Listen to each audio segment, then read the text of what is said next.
Laissez-moi vous dire une chose, c'est qu'il y a des personnes qui ne souffriront jamais de l'emprise d'un pervers narcissique. Pas parce qu'elles sont plus intelligentes que les autres, pas parce qu'elles sont plus fortes que les autres, mais parce qu'elles s'aiment suffisamment, parce qu'elles s'aiment assez pour ne pas laisser le pouvoir à quelqu'un d'autre de décider si elles ont de la valeur ou pas. Elles ne donneront jamais le pouvoir à quelqu'un d'autre de les détruire. Je ne suis pas en train de dire que si vous subissez les effets d'un pervers narcissique, c'est que vous êtes forcément coupable. Si vous voulez éviter un pervers narcissique dans une relation que vous recherchez, il va falloir que vous développiez certaines choses pour pouvoir, même si vous commencez une relation avec quelqu'un comme ça, ne rien risquer. Mais comment on fait pour ne pas risquer du tout quoi que ce soit quand on commence une relation avec quelqu'un qui peut être un pervers narcissique? Vous savez, les personnes dont je vous parle, c'est des gens qui peuvent rencontrer un pervers narcissique, tomber sous le charme de ce pervers narcissique, être même amoureuses de ce pervers narcissique, et se rendre compte par la suite que ce pervers narcissique est un manipulateur. Dans tous les cas, au début, parfois, on ne se rend pas forcément compte. On voit quelqu'un qui est charmant, qui est très respectueux, qui est là et qui a l'air d'être à vos soins, et vous dites « je me sens bien » et vous vous lancez.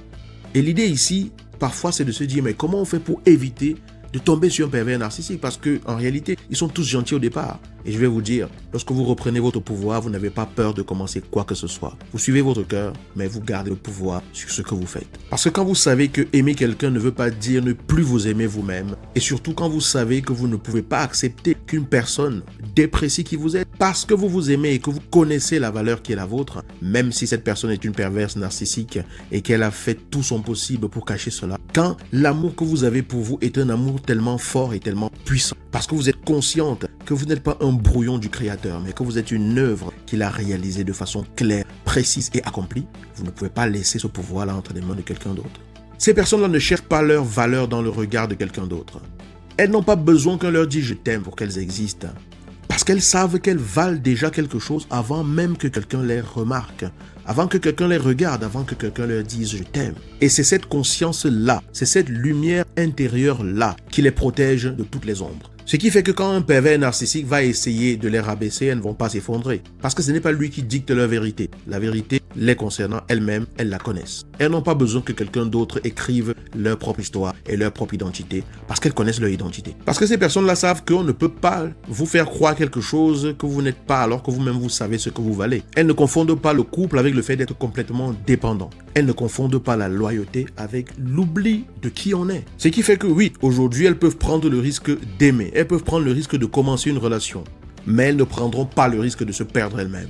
Parce qu'elles gardent le pouvoir. Le pouvoir de dire non. Le pouvoir de partir. Le pouvoir de choisir. Et c'est ça le vrai amour de soi. Le vrai amour de soi, ce n'est pas d'avoir peur d'aimer quelqu'un d'autre, mais d'être capable d'aimer quelqu'un d'autre en gardant la main sur son propre cœur. Parce que vous voyez qu'en fait, quand on s'aime, on n'a plus peur d'aimer du tout. Parce qu'on sait qu'on peut essayer, on peut tomber, on peut se relever, on peut recommencer. Mais on garde le pouvoir.